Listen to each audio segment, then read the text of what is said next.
Today is the day. Everything is on the line for the Chicago White Sox as we look to finally make the postseason for the first time in this series. We've got 6 games left to go in the regular season, and we've got to play really well if we want to grab a playoff spot. We've had an okay month of September. I was hoping we would do a little bit better against some of these not-so-good teams like the Royals, the Braves, and the Astros. But we're coming off a big series win against Boston. This last game, we won 1-0. We were getting no hit into the 7th inning, but still found a way to win it with a solo homer in the bottom of the 8th by Cody Hosey.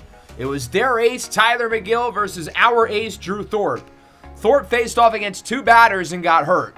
The bullpen did a terrific job of weathering the storm without Thorpe in the game, who suffered a minor head injury. He's going to miss his final start of the regular season, and if we make the playoffs, he may end up missing a little bit of time as well. But I did not put him on the 15-day injured list just in case he comes back a little quicker than expected.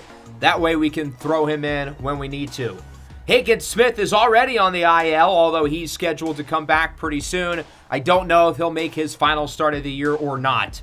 So with 6 games to go, we're 2 games behind Detroit in the division, and we're 2 games behind Boston for a wild card spot, with the Yankees and the Orioles also ahead of us, but I don't really see a world where we catch up to either one of them. So it's really the Tigers and the Red Sox who we are currently focused on. And coming back up 2 games within a 6-game sample is not easy to do. But in order to make the postseason, we only have to catch up to one of those teams. We'll be on a West Coast road trip against the Mariners, who have already clinched their division. They're playing for seeding, so those games still matter to them. And then the Rangers, who are already eliminated. The Tigers are also going to be on the road. They'll be in Toronto. The Blue Jays are out. The Marlins, though, are firmly in the playoff mix for a wild card spot in the NL, so I'm hoping Miami is still trying to win games by then so they can beat Detroit. As for Boston, they are at home, but it's against the Rays and the Orioles, who have the 2 best records in the American League right now. Tampa Bay a game ahead of Baltimore, so both of those teams are playing for the division title, and they're playing for seeding. There's a big difference between the number 1 seed and probably the number 4 seed, which is where I would assume the loser of those 2 teams ends up being. As for the National League, a lot less close and a lot more spread out. The Phillies and the Dodgers will be the top 2 seeds. The Phillies will probably be number 1. The Dodgers will be number 2. Brewers are looking to win the Central. And then the Giants, Marlins, and Mets, currently the wild cards with the Cubs a game out and the Diamondbacks 3 out. Miami is currently 2 in of Chicago. So I'm kind of hoping they don't play well over the next few games. That way they will have a lot to play for going into their series against Detroit. Our offense has not had a good month of September. We have really not hit the ball well. Now, a couple of guys have been really impressive. I think Cody Hosey's been awesome. I think Corey Julks has been awesome. Braden Montgomery's really heating up again. But I can't say the same for the others. Edgar Carroll's kind of cooled off. Dylan Cruz has not been great. Brian Ramos has been shaky since his injury. And Garrett Hampson continues to be a flop since we acquired him at the deadline. Our pitching is what's carried us through this month. The starters have been really solid. We got a terrific outing out of Jagger Haynes. 7 scoreless before allowing a homer in the 8th against Boston. He's pitched in 2 big league games this year. This is the same guy who at the end of May had an ERA of 6 in AAA before being able to weather the ship. Prelander Baroa has been hurt, but he's back, and we're probably going to need him to make a start against the Rangers. He's been phenomenal this year. ERA below 2, whip at around .7 over his last 10, but much of that was before he got injured, so I don't fully know what to expect out of him, but we might be handing our season on the line to him with him getting a start against the Rangers. The bullpen, meanwhile, has been up and down, but still, I would say good enough, especially considering the offense, I would say, has been fairly subpar. So we don't have any wheel spins to go over today. No other business, just straight ball. We've got 6 games, 3 against the Mariners, 3 against the Rangers. We're down 2 games to Detroit and Boston. We would only need to catch up to one of them, however. So how we're going to format this episode is sort of what we're going to do in the playoffs once we make it, whether it's this season or in the future. I'm not going to play every playoff game like I have in previous series. We kind of experimented with this last year at the Giants franchise, and I liked it. We're going to use a lot of critical situations, and we're going to hop into pretty much every game there is. The AAA seasons are over, by the way. The AAA team is not in the postseason. They finished 500. The AA team is, and they ended up getting a first-round bye. So we'll start with this first game against Seattle, and we're doing well early. We're up 3-0. Two-run homer for Corey Julks. Noah Schultz, 3 2/3 scoreless. But the Mariners have loaded the bases. 0-2 for Ramon Laureano. Swinging to this on the sweeper. Noah Schultz is able to get out of the jam. The Mariners leave them loaded as it remains 3-0. We will hop back into the bottom of the fifth. Seattle's going to make it a game. Santiago Espinal with a 2-run double, making it 3-2. So Seattle's not making it so easy for us. Jorge Mateo now at second base. J-Rod checks his swing. Umpire says he went around for a called strike 3. Tyler Locklear, an unlikely all-star, over 30 home runs on this season. He goes down looking on the two-seamer. That pitch looked a little low. Would have been ball 4 if the umpire called it, but hey, we're not complaining. So we would get some more action here after the fifth. Corey Julks, 2-run double. He's driven in 4 runs today. Jorge Mateo with an RBI single in the 7th, but it appears we're in control of this game. We're up 5-3 into the bottom of the 9th. Tying run is up for Seattle, and our young closer, Ezra Valenzuela, is in for the save. Harry Ford flies this one into right. Cruz is under it, and he will make the play for the second out of the inning.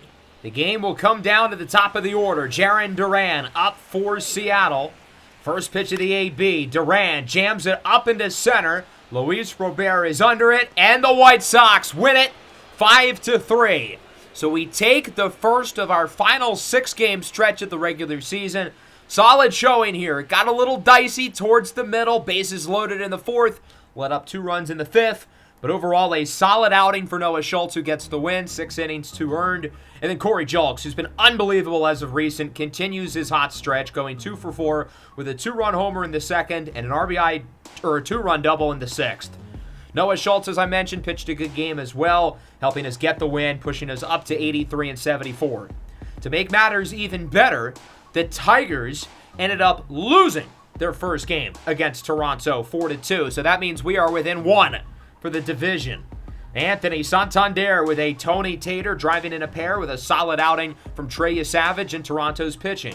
The Red Sox also lost as they dropped this one to the Rays 6-5. Ezekiel Duran and Tyler Stevenson both homer. So a pretty good start to the episode. We win, the Tigers lose, the Red Sox lose. That's perfect. We are now within 1 game of both of them, and all of a sudden this playoff pursuit has some legs. We're looking at a challenge here in Game 2, though. Bryan Woo, one of the best pitchers in the league, on the mound. But John Gray has met his mark in his final start of the regular season. He's thrown 6 scoreless innings, as has Bryan Woo. That one gets away from the catcher, Ford. Teal makes it over to second. We've got a runner in scoring position. And in a game where there obviously has not been much offense, we could use all the runs we could get. So Brian Ramos, who struggled over the last few weeks, has a big opportunity, and he swings and misses at the fastball right down the middle. 2 away now. That will bring up Braden Montgomery, who's played well as of recent, behind 0-2, and he goes down looking on the fastball. The White Sox leave a runner in scoring position. 7 scoreless for Bryan Woo. Let's fast forward a little bit. John Gray would not return to the bottom of the 7th. We ended up going with the bullpen as we find ourselves in the 8th. Bryan Woo's day is also done. Andres Munoz is in for Seattle as it remains scoreless.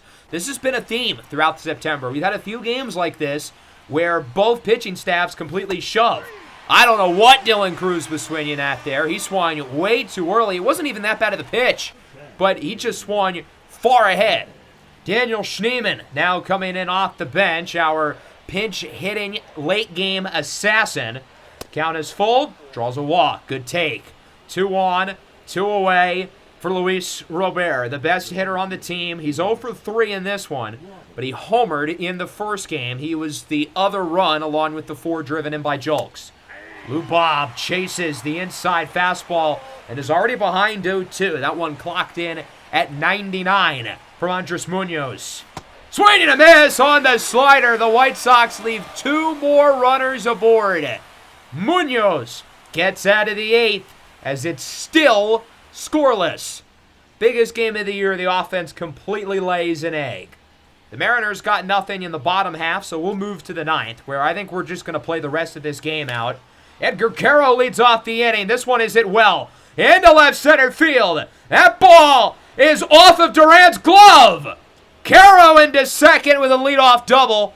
First extra base hit of the night for Chicago. I thought at first Duran was going to Canseco that one. Unfortunately, he didn't, but he still dropped it. It was not an easy play to make, but it's one that I think he could have and wishes that he came down with. Yeah, that was certainly in the middle of his glove. It was catchable. But now we have a runner in scoring position. That'll bring you up Kyle Teal, who by WAR has been the most valuable player on the team this year. Hits it well into center. J-Rod makes the play, and we are not going to send the runner because we are not testing Julio Rodriguez's arm. And in hindsight, I think that proved to be a pretty good decision. Brian Ramos belts this one into right. We are going to hold Caro at third. I don't think he would have had a chance to score. Lazaro Montes got that ball out pretty quick. Now we've got runners on the corners. Braden, for the love of God, please just do not put the ball on the ground. And so far, he's working a nice at bat. He's ahead 3-0. Do you swing the bat here? I think if you're a superstar like Luis Robert or even Edgar Caro, you get the green light. Montgomery's good, but he's not on those guys' level. If it's a great pitch, swing. If not, let it go. And he looks at the slurve for strike one. I think that was a good take. It was clearly a strike, but it wasn't right down the middle. So a smart decision to let that one pass. Still ahead 3-1, and he draws a 5-pitch walk, not swinging the bat once. Oh, dear God, the bases are loaded. Yikes. Now, lucky for us, it's Corey Julks, who's been quiet today, 0 for 2 with a walk. But he's been right up there with Cody Hosey as our best hitter here in the month of September. Count is even, 1-1. Please do not put it on the ground as he looks at the cutter and is behind 1-2. Julks as well has not swung the bat yet, but he's going to have to be a little aggressive now with 2 strikes. Following pitch from Brash. Oh, my God, what was he chasing? Yeah, you can tell by the body language he's not too pleased with himself. That was disgusting. And with 2 away, that will bring up Oswaldo Escobedo. Mr. Clutch, who is not exactly very clutch. Waldo has not played a lot of baseball here in the month of September with guys like Corey Julks, Daniel Schneemann, and Chase Mydroff outplaying him. We haven't put him in the lineup because we don't think he's one of our 9 best players. Despite his 81 clutch rating, Escobedo has not hit well with runners on scoring position this year. As he looks at the slider, good take. Hitting just .203 with runners in scoring position, and you could argue the count should be 0-2. He was kind of gift-wrapped a ball there. Lines it well into center. Julio Rodriguez is after it, and the White Sox leave the bases loaded. A shocking plot twist that I know nobody saw coming. We've left on 6 base runners over the last 3 innings. That'll bring us to the bottom of the 9th. The former Mariner, Penn Murphy, still in the game, as Ryan McMahon belts a single into center, and the winning run is aboard for Seattle. The limit for Murphy was going to be 1 base runner, and he's yanked. Well, he's allowed a base runner, so we are going to take him out of the game, and we are going to make, I guess, kind of a bold decision, replacing him with Ezra Valenzuela, who is obviously the closer. You can easily make the argument that we might need him for extra innings to get the save, but in order for that to be the case, we've got to get to extra innings first. We have to play through this 9th inning like we have to survive, as he will face off against Julio Rodriguez. What a pitch! Got him looking on the cutter. Ezra has not had a great September. A rookie pitching in big games. It hasn't gone perfectly, per se. Luke Raley with a swing and a drive into right. The Mariners walk it off. They win the 2nd game of this series with a 2-run walk-off homer by Luke Raley to win the game. Scoreless up until the bottom of the 9th inning, where Raley is the hero for Seattle, tying the series at 1, bringing us to a pivotal final game on the way. Ezra Valenzuela has had some rough outings here in September. The lights have been a little bright for him. However, it's hard to blame the pitching when they were so good over the course of the game, and the offense gave us absolutely nothing again. That's been the issue with this team in September. The offense is holding us back. And if we hit the ball like we have been since the start of May, we would have probably clinched a playoff spot by now. 6 scoreless for John Gray. Bullpen was good up until the ninth. Luke Raley with the 2-run homer. He also had a triple, the only other extra base hit for Seattle. Brian Wu, 7 scoreless. What a game from him. So luckily, the Tigers did lose. It stings a little bit because we could have had the division tied had we won that game, but at least they're struggling. 2 more Tony Taters for Anthony Santander. I guess Tony Taters will be an honorary White Sox for the rest of the year. He's really done us a solid in these 2 games, where Toronto really hasn't hit the ball that well otherwise. It has not been a good month for Detroit. Other than sweeping Arizona, they've lost every other series. Boston also lost, so we are still within 1 of the Red Sox, 7-6. The Rays get the job done despite 4 in the bottom of the 9th from Boston. Junior Caminero and Nathaniel Lowe homers. 7 solid innings for Ryan Pepio, although the bullpen almost blew it. 4 hits and a homer for Marcelo Mayer, but the rest of the team was not good enough. So no ground is made up here on the second day because we all lost. The Red Sox, like Detroit, have also not had a good month of September. Since September 8th, they've only played against teams they're directly competing with for playoff spots. The Yankees, the O's, the Rays, and us, and they've struggled against all of them. So with 4 games to go, we're still 1 behind Detroit, and we're still 1 behind Boston, bringing us into a pivotal final game against Seattle. The young lefty, Jagger Haynes, making just his 2nd start of the entire season. His first start went extremely well. 7 shutty versus the Red Sox before allowing a home run in the 8th inning. He's been on fire since the start of the summer in AAA. It has carried over to the big leagues, and now here we are in the biggest start of his life, looking to keep the White Sox afloat in the playoff picture.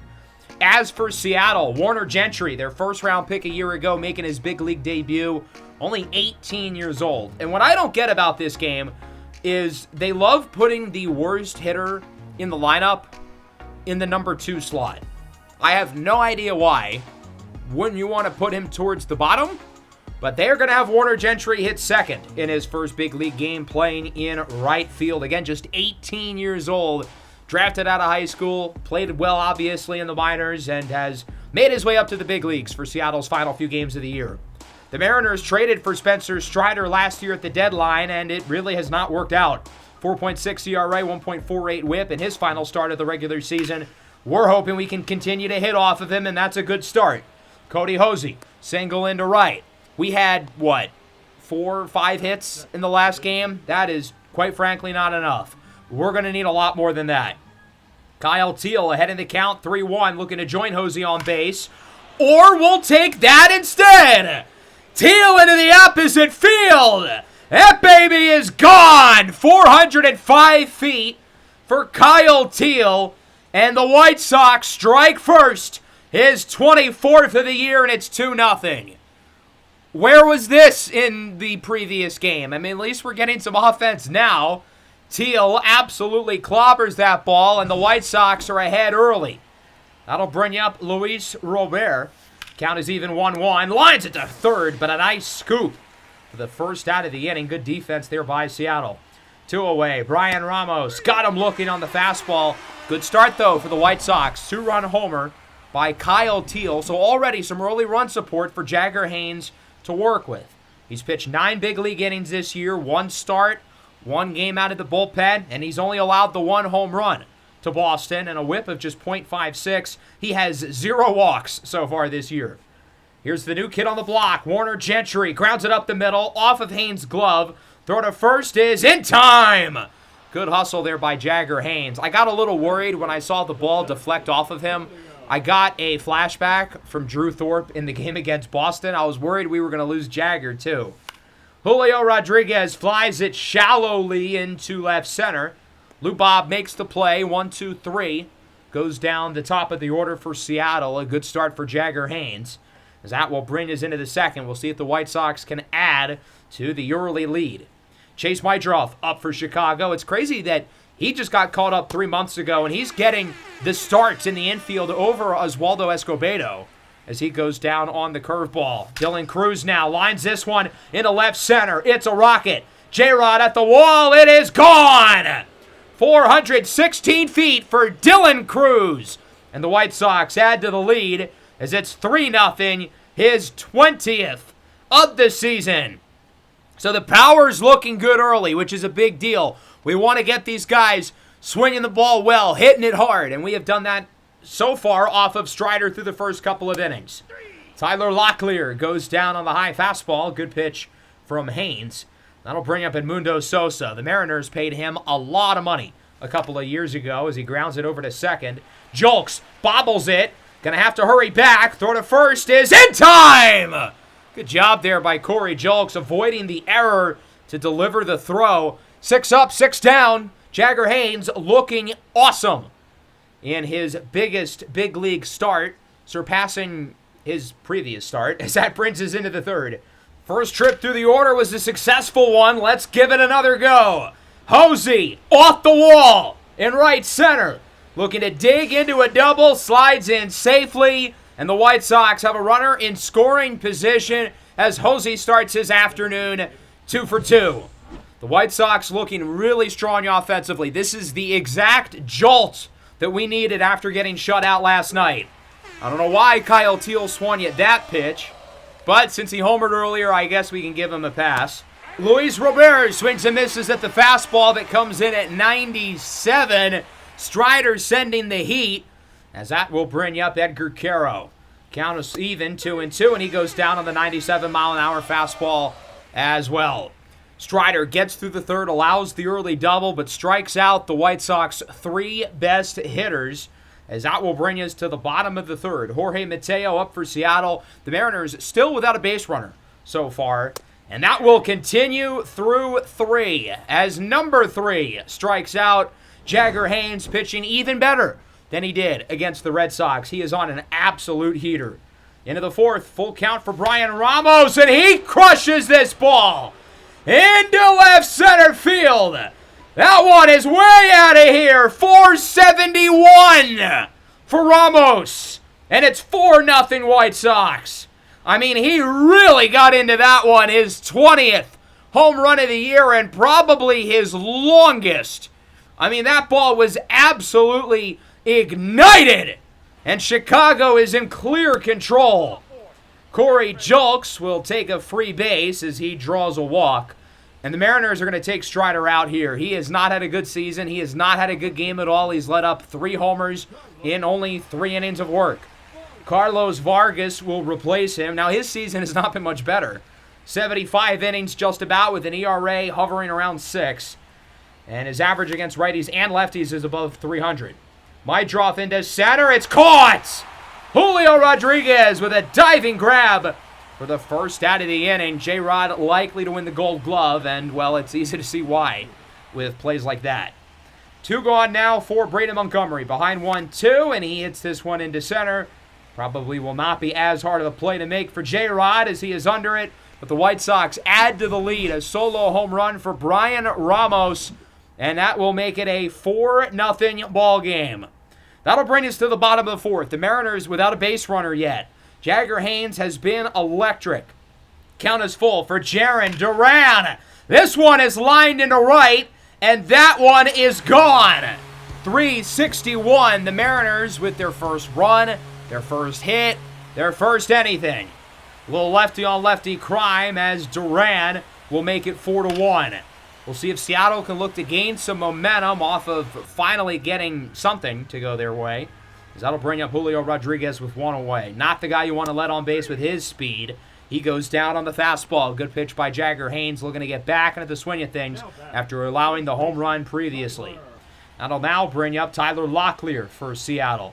Ahead 2-1. Locklear goes into the opposite field. This one will roll to the corner. Will he head for second? It looks like he will. The throw from Cruz is in time but offline. A 2-out double for Tyler Locklear. And the Mariners have a runner in scoring position. If they can drive him in, they can really make this a game again. Ryan McMahon up for Seattle. Count is full. Got him looking on the changeup. Good way to finish what was not Jagger Haynes' best inning, allowing a solo home run to Jarren Duran. Still a nice lead for Chicago as it is 4-1. Top of the fifth, Cody Hosey is up. That one is up the middle. Farkas is lucky that one didn't hit him, as it goes for a 115-mile-an-hour single. Cody Hosey, 3 for 3 today. He has been amazing. That'll bring up Kyle Teal now. Nobody out for what it's worth. as Teal hits it hard into right, his second hit of the game. And now we've got 2 runners aboard with nobody out and a real chance to fully put an exclamation point on this game. 1 away and a 2-2 count for Edgar Caro. Got him looking on the fastball. Nice pitch by Vargas. That pitch had some movement. 2 away for Brian Ramos. Chases the high heat. Should not have swung at that. The White Sox lead the inning off with 2 early base runners and do not score either of them as it remains 4-1. Edmundo Sosa leads off the bottom of the 5th. Count is even 2-2 from Haynes. Why did he swing at that? That pitch was very clearly not near the strike zone, but we'll take it. 5th punch out of the game for Haynes, who's getting more swing and miss stuff as the outing goes along. Harry Ford with a blast off into left center, and that one is out of here into the Seattle bullpen.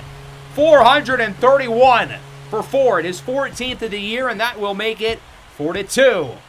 Jagger Haynes, as good as he's been this year, he's now allowed 3 homers over the last 5-ish innings. He's not really letting up many other base runners. He's doing great with the strikeouts, the hits, and the walks, but not the homers. Laureano into left. Bimo cannot make the play. I don't know why he swung at that pitch, so I can't really blame Jagger Haynes. But it ends up going for a double as it places perfectly in the outfield for Laureano, and the Mariners have a runner in scoring position. We're going to stick by our young lefty. He's pitched so well as of recent. I think he's earned the opportunity to try to dig us out of this inning. As that gets called a ball on Jorge Mateo. That was in the strike zone. Would have been strike 3 had he swung. Man, Seattle got lucky there. Sure enough, he draws a walk out of it. We're going to stick by Haynes again, although he did allow a home run earlier against Jarren Duran, as the count is even 2-2. Haynes threw inside on the homer, going to try to get him outside, and the count is now full. We don't want to walk another runner. The rookie, Warren Gentry, on deck. He could be looking at a huge at-bat here in his big league debut. As Duran hits it well, Julks makes the play, trying to turn 2. Instead, we get nothing. And the bases are loaded with 1 away. He should have just tried to get the 1 out at first. So from there, we are going to take Jagger Haynes out of the game. I want to stick by him. I want to trust him, but he's allowed too many base runners. Yeah, that last one, we should have been able to get an out, but even so, it was hit pretty hard by Duran. So we're going to go to Penn Murphy, the former Mariner, who is being thrusted into a big spot. Bases loaded, up by 2. Tying run in scoring position with 1 away. This is why you don't hit Warner Gentry at number 2. As he's behind 1-2, hits it on the ground over to second. Mydruff, Julks, over to first. Double play, inning over. The Mariners unable to score. Now, technically, they did score in that inning because of the homer by Ford, but they leave them loaded. Into the 6th, Carlos Vargas gets out of the inning fairly easily. Cruz pops it up, where it's caught at first base by Locklear. Bottom 6 now. Locklear up for Seattle. He doubled his last time up, and he goes down on the sinker. Good pitch by Penn Murphy, who remains in the game.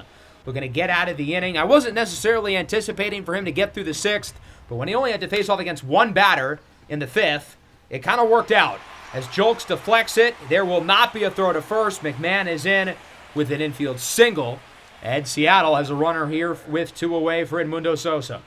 Count is even 1-1 from Murphy. This one is grounded over to third. Jose fields it cleanly. Throw is in time, and it remains 4-2. 3 innings away from taking the series against Seattle. And if either one of Detroit or Boston loses and we win, we would tie them going into the final series against the Rangers. Colin Snyder out of the pen for Seattle here in the 7th. 3.2 ERA on the year. He has been really solid, a lot better than the last couple of goofballs that Seattle has thrown out there. Braden Montgomery with a liner into right, and Gentry will not make the play. It bounces off the wall. Montgomery into second base with a leadoff double. And we've got a man in scoring position for the top of the order. This is why you use the 9-hole spot as your second leadoff hitter, to utilize a guy like Braden Montgomery. Jose 3 for 3, grounder to third, charge, throw in time, but really heads up base running by Montgomery to go to third. He saw that nobody was covering third base, so he's going to be able to get there. Kyle Teal hits this one into center. This one's got a lot of carry at the wall. It's caught! J-Rod comes down with it, but we will score the run. Braden Montgomery's heads-up base running is able to help him get in off the sacrifice. Still a ridiculous play by J-Rod. I don't think that would have been a homer, but probably would have been at least a double had it ended up falling. 2-1 for Luis Robert. This one is hit high. It actually has quite a bit of carry into right, at the track, at the wall. It is caught. 2 near home runs for the White Sox. Neither of them make it over the fence, but we do add a run with the sacrifice fly bringing home Braden Montgomery. Into the 8th now. We're up by 3. We're in a pretty good spot, but the game certainly is not over yet. Enoli Paredes is in for Chicago, back up in the big leagues, replacing Higgins Smith's spot on the roster. Paredes had a good year in AAA and has been okay for us here in the majors. ERA right around 4. Ramon Laureano, 2-2. He gets a piece of this one into left. BMO can only watch it fly. That one is gone.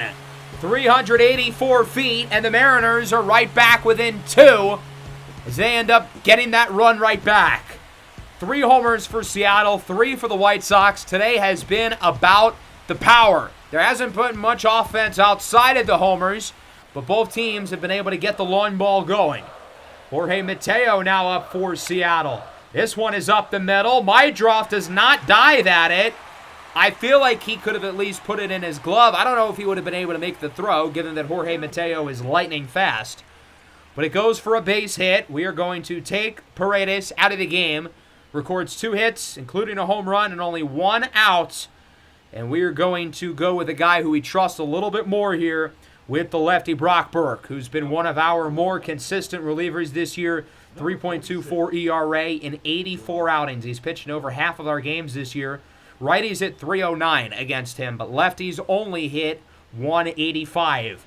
Well, sure enough, they've got a lefty with Jarren Duran, a big reason why I brought him in.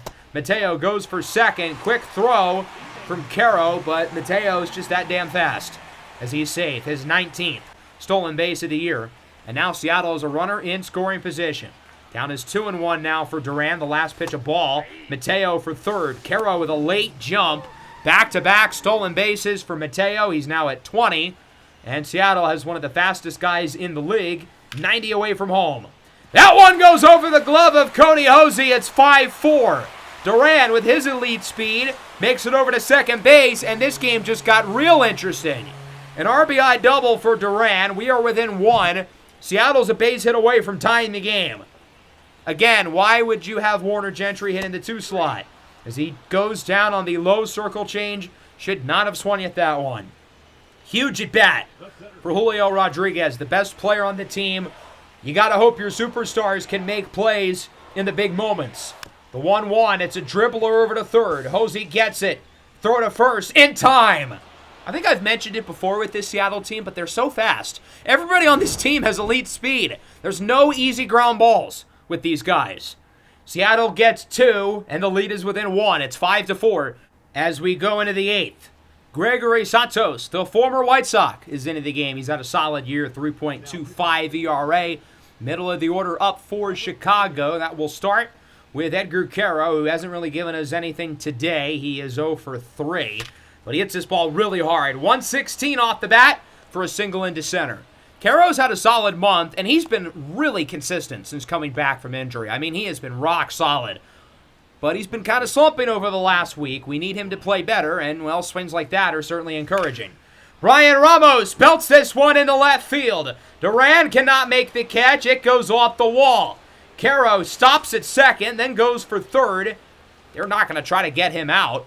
We have 2 runners in scoring position off the double by Ramos, who's had a great game. We've got to be able to add some insurance here. There's no way we don't score these guys, right? Corey Julks, liner into right. It is caught by Gentry. Caro is sent around. The throw to the plate is in time! Double play! Part-time ball player, full-time sniper. A great throw by the rookie, Warner Gentry.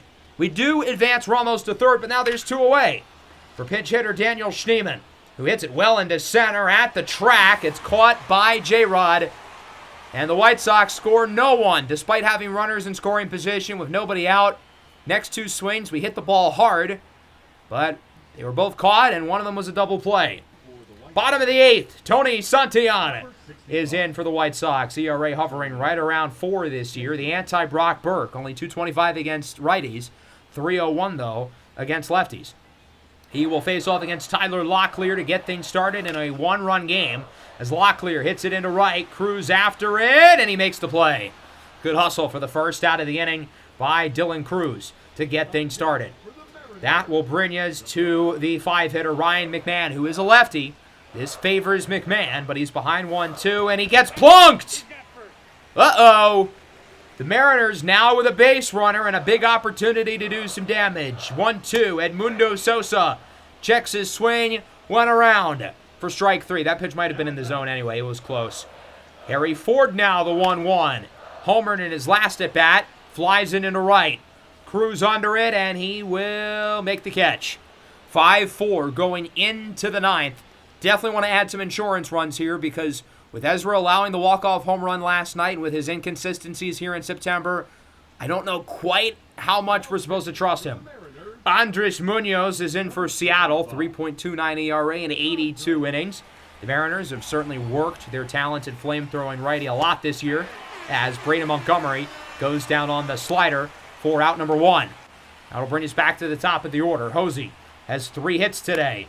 Sends this one into the ground. McMahon's play over to first is in time. A good stretch by Locklear. And we will go into the bottom of the 9th up by 1 for the rookie closer Ezra Valenzuela to come in and get the save after allowing a walk-off homer in the bottom of the 9th just last night. 42 at 53 in save ops, 3.13 ERA, whip right around 1. As we will start with Ramon Laureano. The 8-9-1 hitters due up, and Laureano goes down looking on the curveball. Not a bad start for Ezra. That'll bring us to the 9 spot. Luke Raley, who had the walk-off last night, in as a pinch hitter, and he draws a walk on the 97-mile-an-hour cutter. So the Mariners have the tying runner on. Now they'll try to get the winning run aboard. Duran belts it into right, and it is foul. Whew. Dodged a bullet.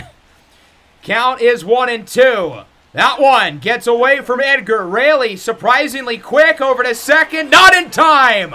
I thought he might have got him. That was a close call. The tying runner now in scoring position. Durant swings at a pitch he should not have. Julks fields it cleanly. Throw to first is in time. Raley over to third, though, 90 away from home. If the runner gets on here, there's a good chance he can score. And look who is up in his big league debut, Warner Gentry. He pops this one up. Julks makes the grab, and the White Sox hang on 5-4 over Seattle. We win the series, and we are now within half a game of both Detroit and Boston. And if even just one of those teams lose, then we will be tied for a playoff spot going into the final series of the year. Certainly not a pretty game, but a win is a win. The offense started off strong early with 3 early home runs from Kyle Teal, Brian Ramos, and Dylan Cruz. We only scored once after the 4th. Seattle's bullpen pitched a good game, but we had enough run support early, and the pitching was solid. Jagger Haynes looked really good early. Got away from him a little bit. Paredes had the rough 7th inning, but otherwise a pretty good game overall for the pitching staff. So going into the last 3 games of the year, we're 84-75. The Tigers beat Toronto 5-1, so they are still a game up in the division with homers for Parker Meadows and Max Clark. Santander not quite as good in this one. The Red Sox also won, avoiding the sweep against Tampa Bay. So we are still not in a playoff spot, but we made up ground in this Seattle series. Shane Baz really struggled, while Tristan Casas homered twice, and Quinn Priester gave Boston 7 very good innings.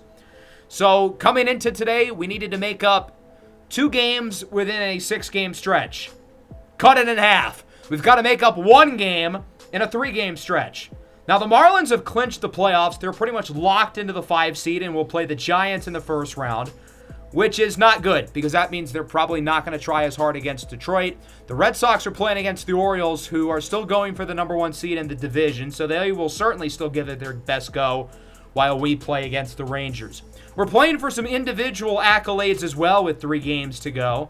Kyle Teal, currently in first place for the Gold Glove at the catcher position.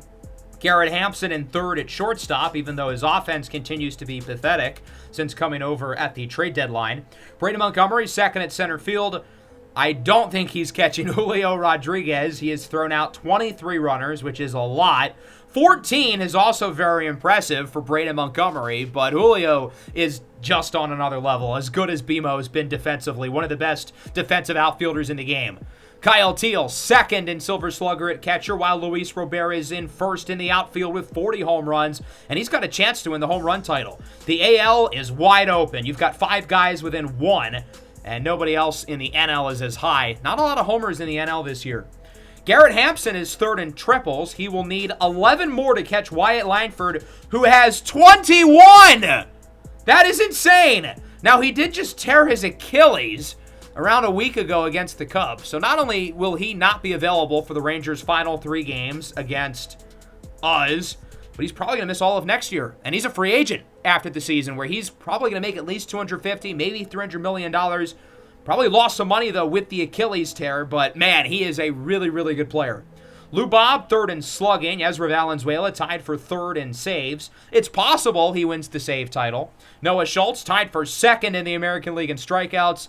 I don't think he's going to catch Tarek Skubal. Both of those guys have one more start to make. Dean Kremer tied for second in innings. That one's actually very possible. Bryce Miller is only ahead by an inning and 2/3. Kyle Teel, fourth in batting war. I don't think he's going to be in first, but he could easily make it into the top 3. Lou Bob is in 9th for what it's worth. And then we've got Garrett Hampson on the list, Cody Hosey in 41st, BMO in 43rd, Ramos in 50th. Pitching war, I'm surprised to see Noah Schultz really high, but well-deserved. He's in 11th. Dean Kremer is in 21st. Drew Thorpe is in 24th. Hagen Smith in 35th. And that's it for the top 50. All right, let's get this show on the road here against the Texas Rangers. Dean Kremer on the bump against Cody Bradford, who's likely to finish with the lowest ERA amongst all qualified starters in baseball. Bottom 2, scoreless so far, 2 on, 2 away for Ozzie Albies. This one is hit into right. Cruz is after it, and he will make the grab. Scoreless through 2. The offense is going to have to be better than they've been. They're coming off a solid game against Seattle. And other than Bradford here in this first game, the Rangers starters over their last 2 games are not particularly good. Bottom 3, we're on the board. Solo homer for Cody Hosey. 2 more runners for the Rangers, 2 away for the former All-Star catcher Logan O'Hoppe. The 1-1 up the middle. Julks, diving grab. Throw to first is in time. 3 scoreless for Dean Kremer, who did not pitch well right after we got him, but over the last month, Dean Kremer's been really good. Top of the 4th, bases loaded, 2 away for Garrett Hampson, who, unlike Kremer, has not played well as of recent. His trade continues to be a flop. Hampson pops it up, and the White Sox leave the bases loaded. I would pretend to be surprised, but even at that point, I'm lying and coping to myself. Top 6, still 1-0. Our offense has not been very good, but Dean Kremer is pitching an outstanding game. Jock Peterson is aboard with 1 away. O'Hoppe back up for the Rangers, ahead 1-0, and he hits this one into center. Lou Bob is after it, and it looks like he will make the play for the second out of the inning. Dean Kremer has lasted nearly 6 innings. Is there a chance he could potentially go farther? We might need him to, given the offense is given as a stinker, and at 86 pitches, I think he's got at least another inning out of him. Grounder to second. Julks flips it to Hampson, and it remains 1-0 as we move into the bottom of the 7th. Andrew Vaughn is up. They take Kremer out of the game. That's interesting. I don't really agree. Ben Joyce is in. 1 away, Josh Young. Checked his swing. Umpire says he went around for strike 3. Ozzie Albies now up for the Rangers. Ahead 3-1, and that one is a walk. So the Rangers get the potential tie-and run on base, top of the order. Jabari Basala is up. Albies for second. Throw is not in time. I think it was a good throw, a really good throw by Caro, but Corey Julks dropped it as he applied the tag. Basala into center. Luis Robert has to go a ways away to get to it, but he will. Still 1-0 through 7. Can the offense maybe give us a little bit of insurance? Please? We cannot count on the pitching to carry us. There we go. Brian Ramos, solo homer. We're up 2-0 into the bottom of the 8th. Evan Carter, 99 speed, finds himself at first. Seager lines it to Hosey, tags the runner, doubles him up! What a play by Cody Hosey. Great job to have the quick reflexes of tagging the speedster Evan Carter. Jock Peterson, 0-2. Swing and a miss. He went around on the slider. Burke only has to face off against 2 batters to get 3 outs. A 2-0 lead into the 9th for Chicago, who's in position to win this game. Jairo Iriarte is on the mound now. That is strange. I mean, I like Jairo, but why would we not bring in Ezra Valenzuela? Jake Berger, the former White Sox, into center. Lou Bob will make the play. They will look to tag the runner up. I don't really know why. That feels sort of reckless. The runner at the plate's the tie-in run that they should really care about, as it's Andrew Vaughn, the former White Sox and first-time All-Star. That one is belted by Julks for a base hit, and the Rangers bring it within 1. Tie-in run aboard, winning run at the plate. If we lose this game and Andrew Vaughn is the reason why we don't make the playoffs, I would be livid. So now we're going to be able to bring in Ezra Valenzuela, looking for the save. It would be his 44th of the year. Josh Young, first pitch of the AB, into left. Kyle Teal, playing in the outfield today, makes the grab for the second out of the inning. Can the White Sox hold off the Rangers and finish the deal? It's Ozzie Albies, who's ahead in the count, 2-0. Looks at the curveball. Now he's up 3-0. Ezra cannot give him anything too good, but the last thing we want to do is walk him and put the winning run aboard, and that is exactly what happens. 4-pitch walk, tying run at second, winning run at first, and they will bring in Robbie Girard as the pinch runner. If I was the Rangers, I probably would have brought him in as the pinch hitter here. I trust him a lot more than Jabari Basala, who hits it up, and it is caught! Hampson comes down with it, and the White Sox win it 2-1 here in Texas. Chicago, once again, half a game back of Detroit and Boston, and if either one of those teams lose, then we'll be tied for a playoff spot with 2 games to go. 6 scoreless for Dean Kremer in his final game of the regular season. He has been amazing over the last month or so. Homers for Ramos and Teal. Hampson had 2 errors while still not producing on offense. I mean, that has been as bad of a trade deadline move as there is. There's nothing else we can say about him. Cody Bradford was okay, while Braden Montgomery breaks his foot. That's not good. One of our most important players, I would argue, our most impactful defender other than Kyle Teal, and the stability he also brings us offensively is super important. He's played in nearly 140 games this year. He's been able to heat up during the month of September, while most of the guys in the lineup have slowed down. He's played some of his best ball. So we're not going to have him for the last 2 games of our playoff push, and if we make the playoffs, we're not going to have him available for October. Luis Angel Acuna will replace him. That should be able to somewhat replicate the defensive impact. Now, obviously, the offense is not comparable. Acuna's not had a good year at the plate. He was good enough in AAA. He hit the ball better than Jacob Gonzalez and Colson Montgomery did, and he's a better defender than both of them, which is why we're going to choose him. The Tigers win the first game over the Marlins. Ryan Noda homers twice. Max Clark with a grand slam. The 2 of them responsible for all 9 of Detroit's runs. So the Tigers still lead the Central. The Red Sox, though, lose to the Orioles 9-6. Not a good game for the Boston pitching. Jackson Holliday, 3-run homer. Michael King was not good, but the Red Sox pitching was even worse. David Sandlin, who had 2 dominant outings against us last week, does not even make it out of the 3rd inning. So we're still 1 behind the Tigers, but we are tied with the Red Sox with 2 games to go. The Rangers are starting questionable starters in these last 2 games.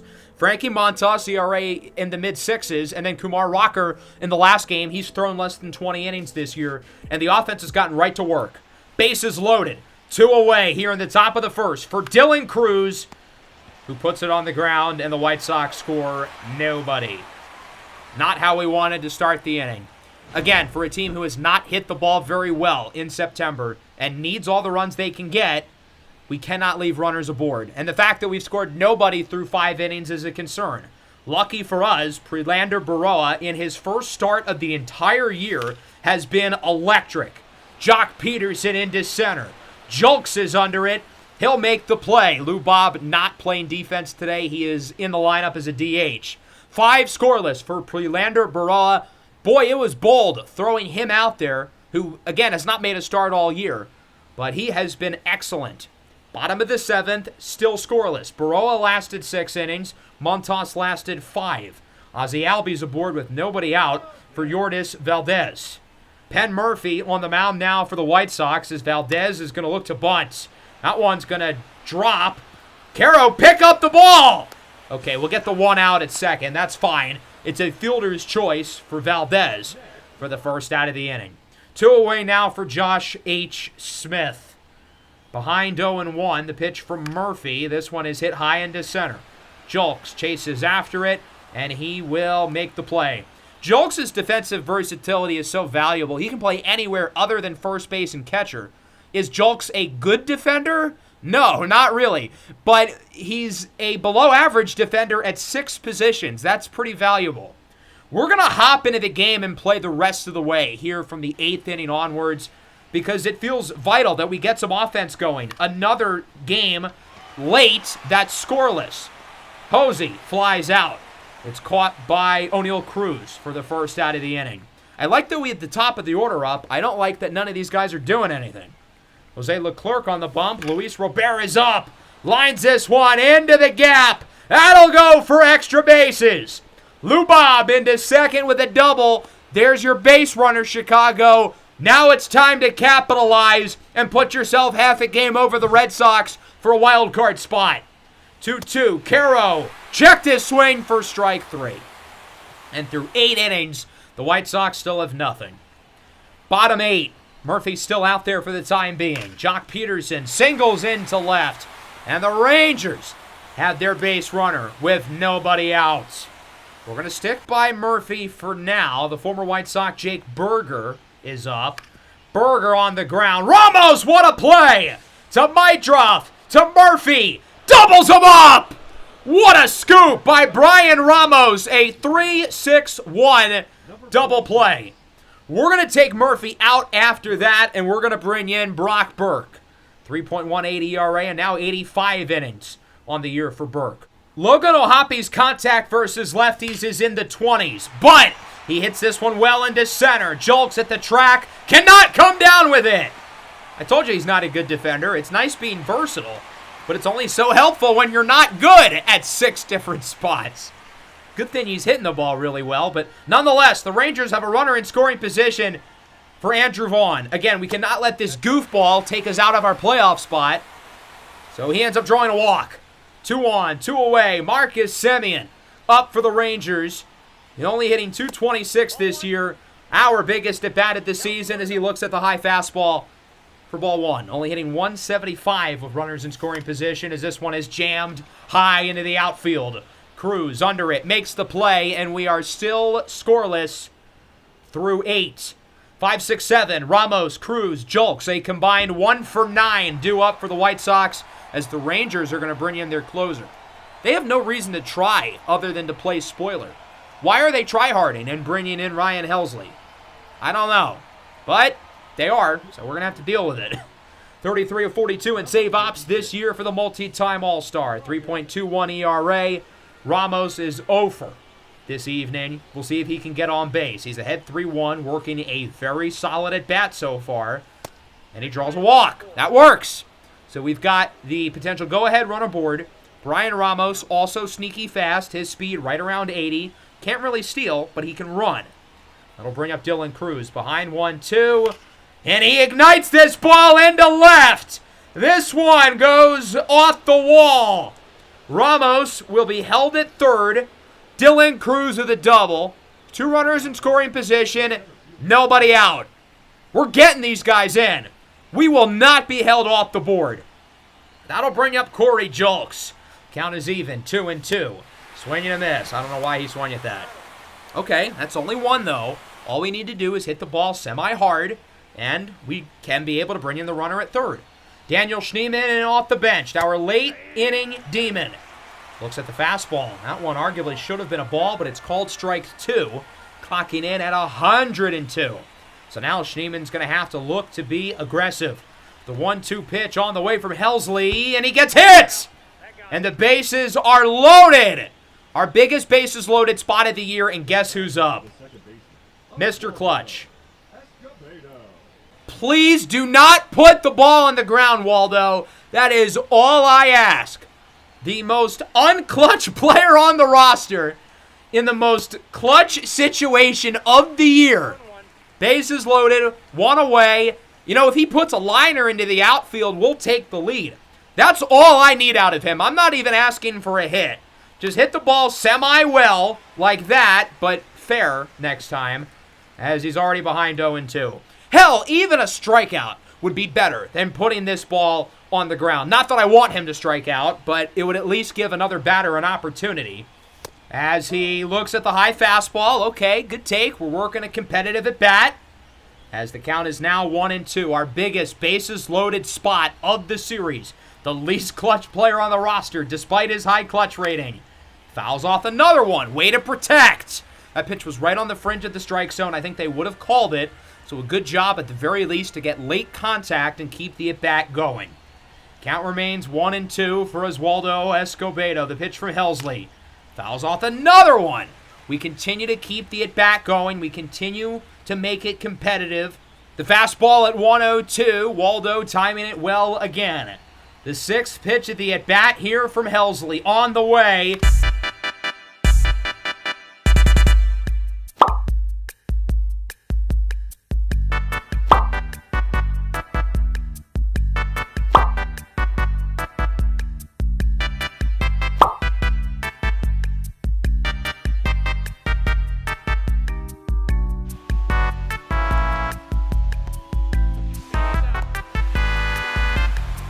The controller has now been launched through the window. The White Sox do not score anybody, and we will go to the bottom of the ninth. We are going to bring in Ezra Valenzuela, even though it's not a save situation. We were preparing for it to be one because I did not think we would have the incompetence to not score anyone. But here we are as he strikes out Ozzie Albies. I still feel like we need our best pitcher out here, kind of similar to the Mariners game that we lost. We need to survive the ninth inning to get into the extras as Corey Seager strikes out, and that'll bring us back to the top of the order. 0-1 here for O'Neal Cruz. 1 for 4 today. That one is hit high into the outfield. Julks is under it. He will make the play.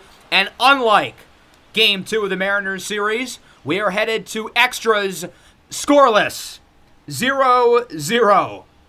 Into the 10th now. Both teams are going to have extra innings runners, so there's no excuse not to score. Robert Garcia out of the bullpen for the Rangers, 2.5 ERA. Evan Carter, meanwhile, enters as a defensive substitution. We've even got the top of the order up and a speedster at second base. There's no excuse not to score him. Hosey, weak fly ball, caught for the first out of the inning. We are not going to send the runner because he would have been very clearly out. Kyle Teal, lefty on lefty. I want to keep our star player in, even though he's not good against lefties. He's working a good at-bat, though, ahead 3-1. The last thing the Rangers need to do here is walk the guy who can't really hit lefties.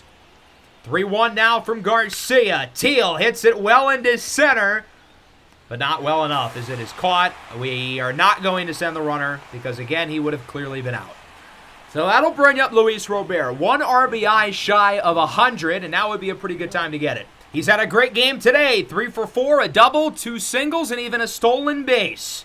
We'll see if he can bring home the runner at second base and look to put the White Sox ahead. As he looks at the first pitch for ball 1. Waldo has stolen 18 bases this year. Not that that's particularly relevant. I don't think he's going to steal third.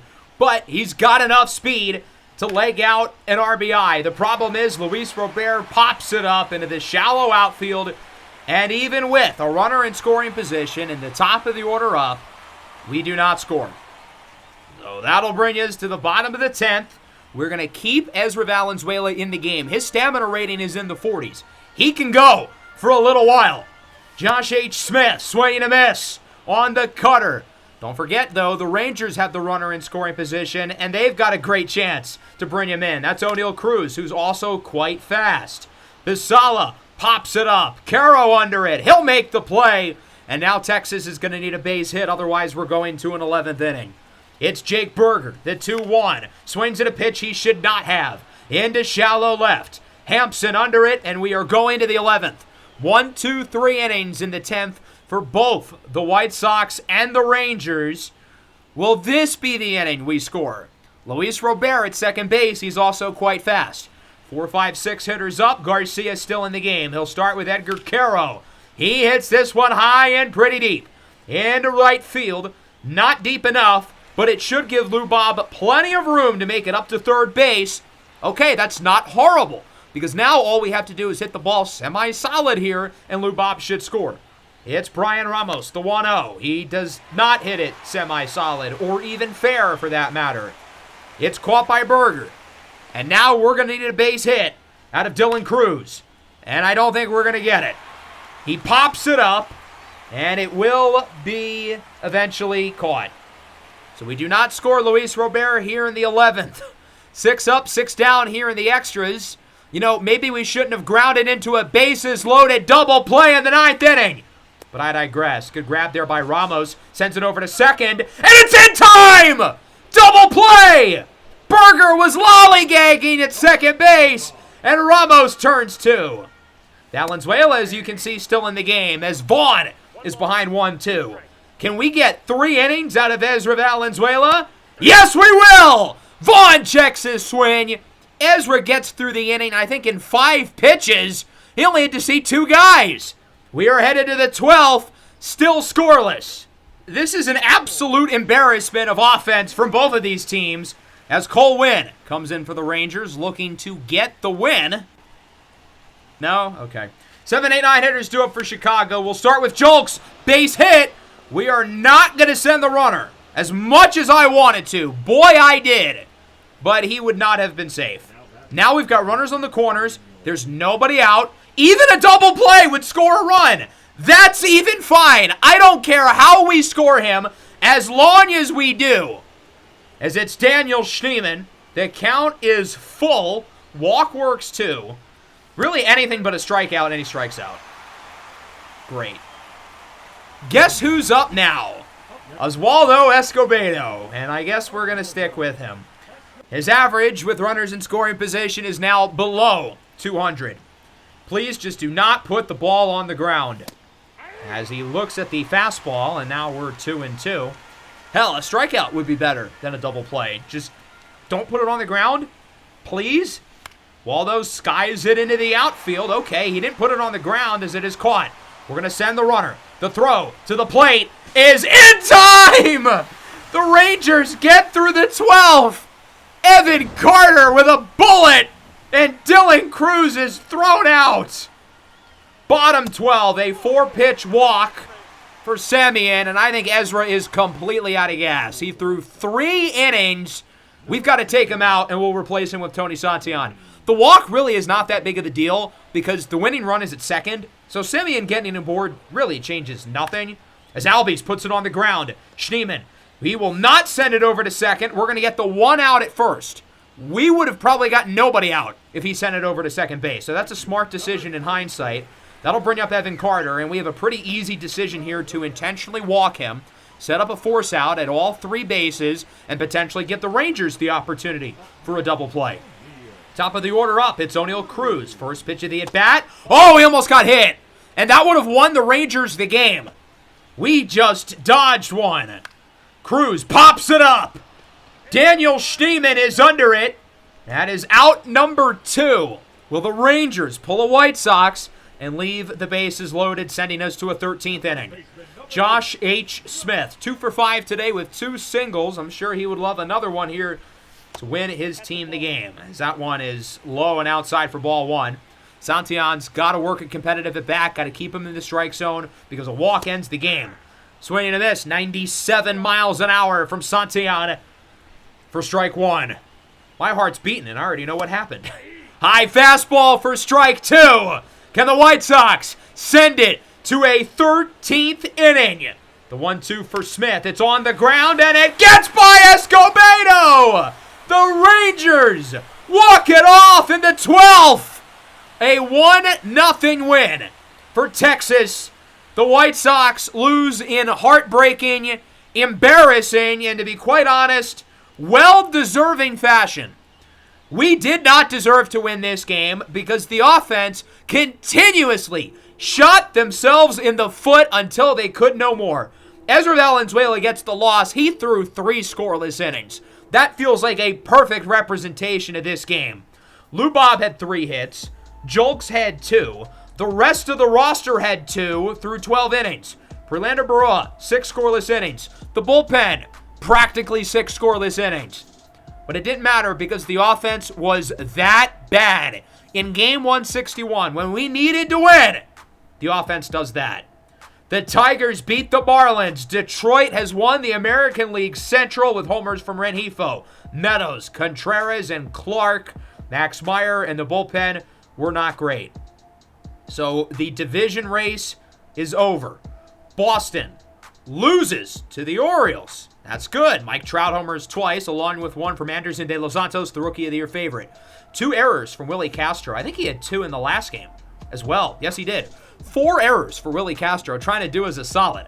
So we are still tied with the Red Sox for the final wild card spot with 1 game to go. Hagen Smith is now healthy. Who knows? Maybe we'll find a way to use him. Enoli Paredes will go down to AAA. He's out of options, but I don't think anyone's going to pick him up off of waivers. So here we go. Game 162. This is it. We can clinch a playoff spot, possibly. We could be eliminated, possibly. We've got, through this season, our best pitcher, Noah Schultz, on the bump. As I was looking through the simulation scenario storyline things, I scrolled to the bottom of the list, and I noticed something that I found quite interesting. It says the White Sox can clinch a postseason berth with a win.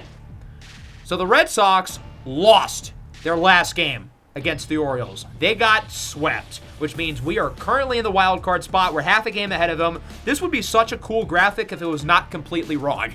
But we are the number 3 wild card. We're half a game ahead of the Red Sox. If we win, we are in. However, I did a test simulation to see what would happen if us and the Red Sox had the same record. If that scenario happens, Boston gets the playoff spot and we don't. So if we win, we're in. If we lose, we're out. It's that simple. Our playoff lives on the line. These are the 9 guys I think give us the best chance to win. We have Schneemann available off the bench, who we're certainly going to use at some point. We have Hampson's speed. We have Acuna's defense. We've got options as we face off against Kumar Rocker. He started in 4 games this year, 18 innings with an ERA at 6. The Rangers are not exactly trying to win this game. So because of that, we've got to make sure that we get the win and clinch a playoff spot. As Kyle Teal tips it into Ohapi's glove for the second out of the frame. Luis Robert 2-2 sends this one into right, and it is caught! What a catch by Robbie Gerard. I don't think he had to be so dramatic in making the catch, but hey, how else are you going to get on SportsCenter? By catching a normal fly ball or doing that? Respect the grind. I get it. It's not like the Rangers are trying to win. So here is Noah Schultz, who's been our best starting pitcher this year. 3.27 ERA, 1.21 whip, nearly in the top 10 in the American League in pitching WAR, playing in the biggest game of his career. Well, that's not a good start. O'Neal Cruz into right. That one is long gone off the second deck. 443 feet, and the Rangers are on the board. It took Texas nearly 12 full innings to score last night. Today it takes 3 pitches, and the Rangers are already ahead. They lead 1-0. We got to get the big game jitters out of Noah Schultz now. We cannot have him allowing more runs given how poorly our offense has played. As Corey Seager goes down on the sweeper. Good pitch there by Schultz, his first punch out of the game. Josh Young up for the Rangers, a lefty masher. Sends this one into right. Cruz is after it, and he will make the play. The Rangers, though, on the board. Not a bad start to the first inning with the homer by Cruz. The Rangers don't need to win this game, but Boston does need them to win as Corey Julks swings and misses at the curveball. 6 up, 6 down for Kumar Rocker. And the offense, knowing what's on the line in the playoffs with a win, out of the playoffs with a loss, they haven't exactly looked too good so far. Andrew Vaughn down the line and fair. I'm sure Vaughn would love nothing more than to take his old team out of playoff contention. That one will only be a single, but the Rangers have a leadoff runner aboard. Evan Carter now. I'm surprised they gave him the start facing off against the lefty. into foul territory. Julks scales up the wall to make the catch for the first out of the inning. Good defense there in left by Corey Julks, playing his third different position of this series against the Rangers. Josh H. Smith goes down on the fastball. Good pitch there by Noah Schultz for the second out of the frame. That'll bring up Ozzie Albies, hitting from the right side of the plate today. 2-1 on the ground. Gets by Escobedo for a base hit. So the Rangers have 2 on, 2 away. We cannot let them add to this lead because I do not trust this offense to score multiple runs. Caleb Roberts, playing in his first game of the year, flies into center, caught by Luis Robert. Roberts has a career batting average of .667 and a career OPS above 1,700. Now, he's only played in 2 games, and that was 3 years ago, but it is worth noting. As Dylan Cruz draws a walk, we finally get a base runner. Oswaldo Escobedo up with 1 away, and he puts it on the ground. How hilariously on brand. 5-4-3, double play, and the Rangers get through 3. No hits, 1 walk, no runners, left stranded because Oswaldo Escobedo is a troll. O'Neal Cruz draws a walk to start the bottom of the 3rd. Cruz, of course, hit the homer earlier. Schultz didn't want to give him anything too good. Robbie Girard goes down on the sweeper for the first out of the inning. Schultz has really settled in since allowing the homer. He's done a good job. Cruz goes for second. It looked like he almost hesitated there on the bases for a second, but he is safe and is now in scoring position. 2 away for Josh Young. This ball is hit well into left field. Julks at the track, at the wall. It's gone! 2-run homer for Josh Young. The Rangers lead 3-0. A collective groan in the south side of Chicago and loud cheers up in Boston. The Rangers add to the lead. Andrew Vaughn now hits it high and deep into center. Robert at the track, at the wall, and he comes down with it. But the Rangers add a pair with a 2-run shot by Josh Young. If you're the White Sox, do you consider pulling the plug on Noah Schultz, trying to throw anything at the wall, bringing in a guy like Hayden Wesneski or even Hagen Smith? Or do you stick by your top starter? Cody Hosey, first hit of the game for Chicago. It rolls to the corner and right. We are going to head back to first. In hindsight, I think he could have made it to second, but I just want base runners. I'm just happy we got a guy on, for Christ's sake. So that will bring up Kyle Teal behind 1-2, and he hits this ball well into left center field. This one will bounce into the gap. One hops off the wall. We are going to keep Hosey at third. In hindsight, I think it would have been 50-50, but again, I want to take advantage of getting these base runners. We've got 2 guys on, nobody out. There's no way we don't score these guys. There's no shot. Luis Robert is up for the White Sox, and he rips this one into right. That'll go for a hit. Hosey hesitates, so he's going to have to turn around. That means Teal's going to have to turn around, and we are in a pickle. Uh-oh, everybody go back, and everybody is safe. How did we pull that off? I kind of figured we were going to have to sacrifice Kyle Teal at second base to make sure we would still have Hosey at third, but that works too. Carroll on the ground. Young sends it home for the first out, and then they get the out at first for a double play. 5-2-3. Even when we did all that with the base running, we still ground into a double play. Second and third, 2 away. Ramos strikes out, and the White Sox score no one. We had the bases loaded with nobody out. That was one of our more hilarious ways of not scoring anybody, but the team continues to find a new way to fall flat on their face. Noah Schultz stays in for the 4th, proves to be a good decision. He retires the side quickly from the Rangers as it remains 3-0. I still cannot believe we didn't score anybody in that 4th inning. That's just laughable. Dylan Cruz up with 1 away here in the 5th. Got him looking on the fastball. Kumar Rocker has started in 4 games this year and hasn't been particularly good. Yet he is shoving against our lineup. Mydroff into left. That one will be caught, and the White Sox with a goose egg through 5. Over our last 2 games, 17 innings, no runs, as Caleb Roberts goes down on the fastball. For the first out of the inning, Noah Schultz still pitching well. O'Neal Cruz has reached base and scored twice, but even he goes down on the 2-seamer. Noah Schultz has that 2-seam fastball in full command right now, as he is once again finding a groove after allowing the home runs. Robbie Girard into left. Julks is after it. He'll make the play, and it remains 3-0. 4 innings, fellas, to save your season. The offense has been abysmal all month, but it will not matter if they pull off the comeback and send us to the playoffs. Kyle Teal crushes this ball with the pimp into left center field, into the bullpen, 446 feet. That's a good starting point. 3-1. 25th home run of the year for Kyle Teal. We needed to get something, anything. Our first run in like what feels like an eternity. We finally get the camel off our back, and hopefully that can lead to some momentum, and it can lead to everybody else starting to really hit the ball well. That ball was absolutely clobbered, nearly 450 feet. And that'll be it for Kumar Rocker, who had a really good start. He'll be replaced by the former White Sox, Joe Ross, who, like his tenure with the White Sox, has not been very good. 5.69 ERA. Full count for Luis Robert. He hits this one well. Into the gap. The one guy who has hit the ball well in this series is this guy. Robert into second base with a double. And the tying run is at the plate. Can we get these 3 runs that quickly? No way. That's just too good to be true with these guys, right? Edgar Caro is one of our best hitters. He has had a rough episode today. And that will continue. As he puts it on the ground, Albies makes the play. So we do get one. I can't complain too much. At least we're on the board with a solo moonshot for Kyle Teal. Problem is we're still down by 2. Noah Schultz will stay in the game for the White Sox against Seager. Swinging this on the fastball. Velo seems to be dropping, but Noah Schultz has pitched well. He's only allowed really the home run since the leadoff man back in the first inning.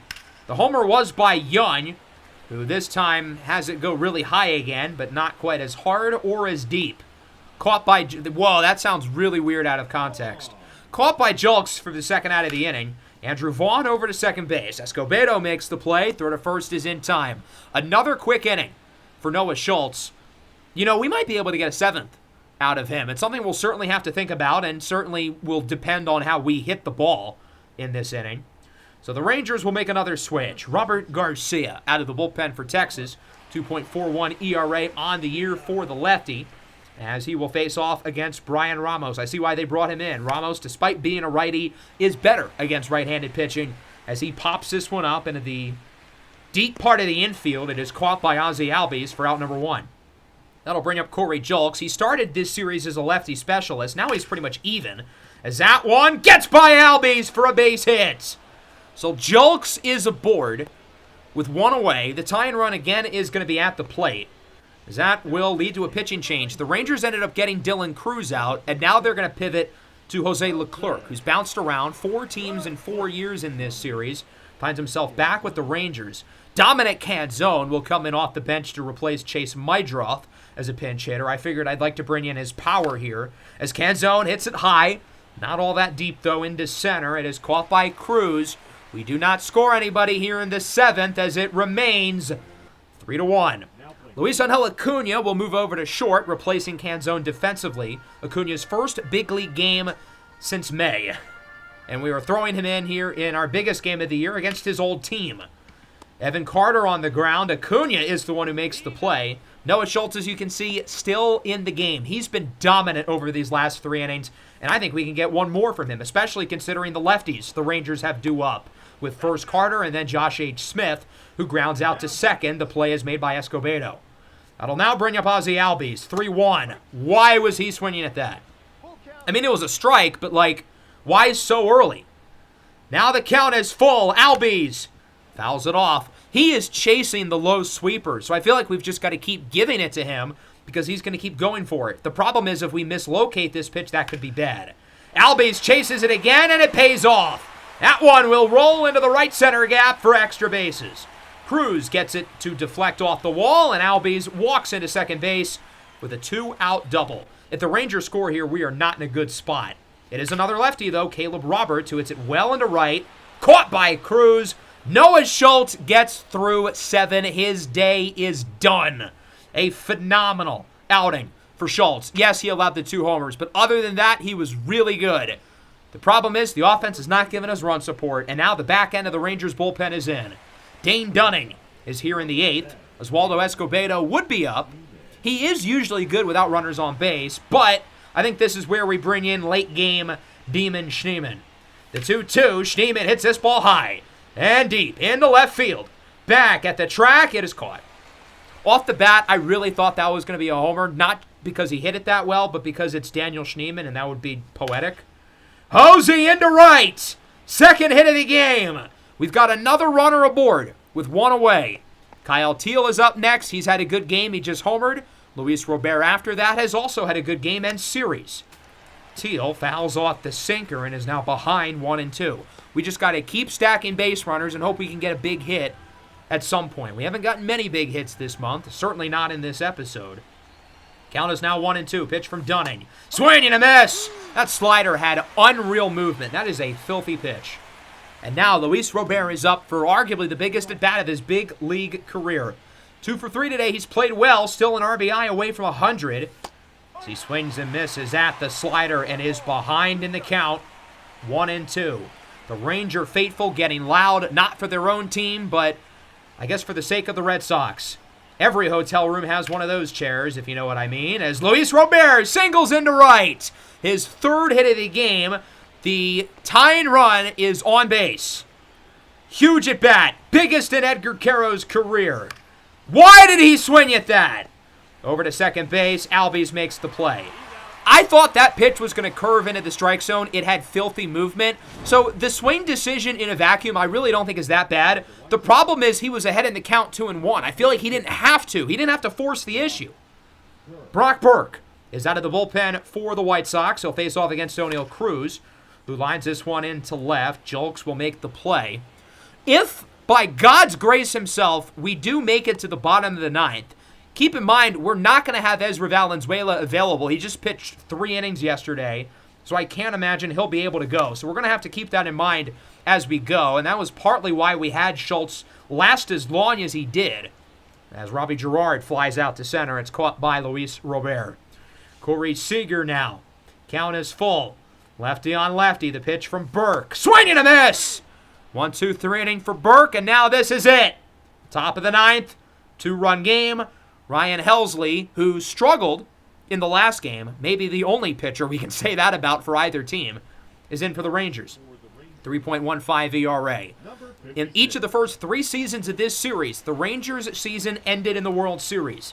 Today, it ends trying to fend the White Sox away from the playoffs. 5, 6, 7 hitters due up. That starts with Brian Ramos. As he looks at the 12-6 curveball, count now even at 2-2. Ramos averaged at exactly 250 this year as he puts it on the ground over to short. Seager, the throw to first is not even close! Ramos to second. Hold on, we might be in business. Turn on the dramatic music. This just got interesting. That throw was not even close. Jesus Christ. So that'll bring you up Corey Julks. 1 for 3 with a base hit today. Count is even for him as well to 2-2. Swing and a miss on the slider. They can't get an error on that one for the first out of the frame. Dylan Cruz is up. He is not a good clutch hitter, though, so we're going to pinch hit him for Claudio Rubio, who I think is a little better in the clutch, and his power is better as well. 2-1, Rubio hits it high and pretty deep in the left center field. Not deep enough. It's caught by Cruz. There's no reason to tag up the runner since he's not the tying run. And now our season comes down to 1 more out. Luis Angel Acuna would be up. He has not had an at-bat in a big league game in 4 months. The only other option on the bench is Garrett Hampson. Yes, he has been dreadful for us. But it's him or Acuna, and at least Hampson was good for half the year. As he looks at the fastball for ball 2. Not really the guy I want to have our season, in his hands, given how bad he's been for us, but again, what choice do we have? 2-2 for Hampson, fouls it off, way to protect. Not easy. Going up against the 100-mile-an-hour fastballs, you got to make quicker swing decisions. As the count remains even, 2-2 on the way for Garrett Hampson with Ramos at second base. The pitch from Helsley, and Hampson hits this one well, high and deep, into right field. This one will drop. It'll bounce off the wall, an RBI double, and Hampson with 95 speed is in scoring position. As bad as Garrett Hampson has been with us, he comes up big. In his biggest at-bat as a White Sox, the tying run, one of the fastest players in the league, is in scoring position. They are going to take Helsley out of the game and replace him with Cole Winn as he tries to get the win for the Rangers. The number 9 hitter up. Who do we want up in a late game situation? It's Demon Schneemann. He's given us some late game and late inning memories over the last 2 years. We need one now more than ever as he fouls off the sinker and is behind in the count, 1-2. The White Sox again down to their final strike. A base hit likely ties the game. The 1-2. Swing and a miss! Schneemann goes down on the fastball. The Rangers win it 3-2. And the Chicago White Sox have been eliminated from postseason contention. Man, that stings. All we had to do was win one of our last 2 games. But the offense completely blew it.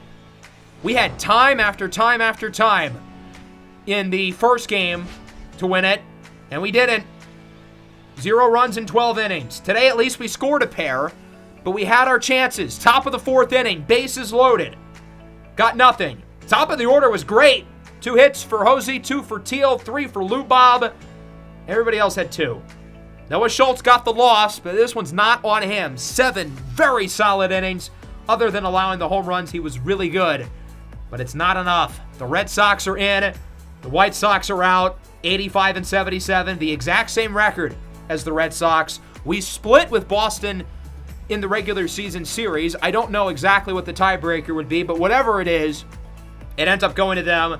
They're the number 6 seed. They'll get to play Detroit, and we will not, as the season is over. And man, it stings. I mean, we had an opportunity. Coming into the episode, I didn't know if we would get that chance. Behind 2 games with Detroit and Boston, but we had the opportunity to catch up to the Red Sox, and it didn't happen. The offense wasted their chance. This was still a very successful season, though. Going into the year, my goal was to play competitive baseball year-round and hopefully make the postseason.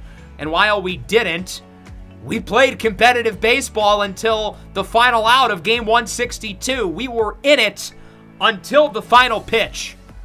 And that says something.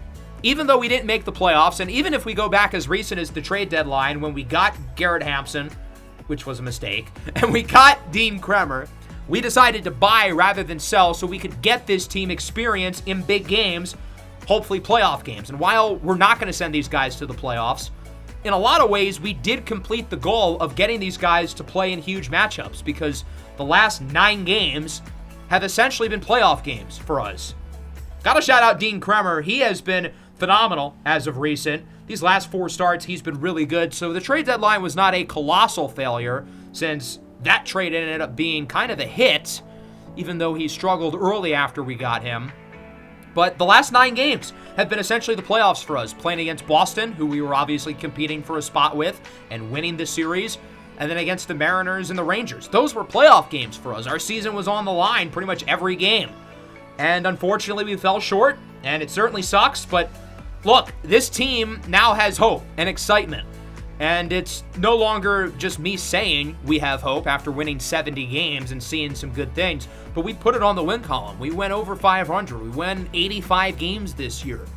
And now the national media and the other 29 ball clubs have something to fear with this Chicago White Sox team. And as we go into the offseason, we've got a really exciting chance to make this team a lot better. With the Ishbia brothers as the owners, they've now been here for a few years. They've been able to settle in.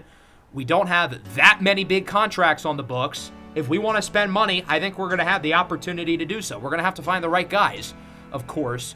But anything less than a playoff berth and maybe even a playoff run next year would be a complete failure because this team has the infrastructure to get there with guys like Kyle Teal having as good of a year as he did, Luis Robert, Edgar Caro, even though Caro was absolutely awful today, the worst slump of his career, and an intriguing pitching staff. Noah Schultz had his best season. Drew Thorpe had his worst season, but was still good. And think about the minor leagues. Barney Wagner will probably be up in the big leagues at some point next year. Draws a ton of walks, great contact, improving power. Wagner's not a very good defender yet. We're going to have to work on that. But he still ended up leading the Double-A team in WAR, at least in terms of the position players. So Wagner's a guy I think we should be excited about for next year. And then Shane Schmidt as well, our first-round pick this year, generational, 79 overall, I'm pretty sure. Having one or both of these guys contribute next year is going to be a game changer for us. I think Barney Wagner is a big league hitter already with the combination of contact and plate discipline. And then Shane Schmidt is just a really, really good all-around bat. Now, he's also not a great defender. So if we do add a position player in the offseason, we're going to have to continue to prioritize adding defense and guys who are positionally flexible. But with those two guys in the system, and maybe other guys, maybe someone like Martin Burt is able to contribute, there's some exciting pieces on the way offensively. And then in terms of the pitching, seeing what Jagger Haynes was able to do in those last couple of starts, I think he has a good opportunity to start next year on the big league team. He'll have to earn it in the spring, but he certainly made a lasting impression playing as well as he did over these last couple of outings in the big league club. We're going to see a lot of changes with some of the overall ratings as I go through all 30 teams. There's a number of players on our team who will probably go up by quite a bit, and we're going to see a number of guys go down. Cody Hosey, as well as he's played a 3 WAR in like 90 games, really, really impactful. I think he was third on our team in WAR in terms of position players, only behind Teal and Lubob. He's going to go up. Corey Julks, who's been one of our best hitters, second on the team in OPS, his rating is going to go up. We're also going to see guys like Acuna, Montgomery, Escobedo. Those guys are going to go down because those guys are not playing like 80 overalls. In terms of the pitching, Drew Thorpe is probably going to take a little bit of the hit. I think he's an 86, 87 now. He'll probably go down by 1 or 2. And as I mentioned earlier with the budget, we're in a good spot. We don't have that many big deals. Drew Thorpe is here for a while. Kyle Teal is here for a while, and that's about it. We're back to square one with Luis Robert because he has one more year after this season, and then that's about it for him.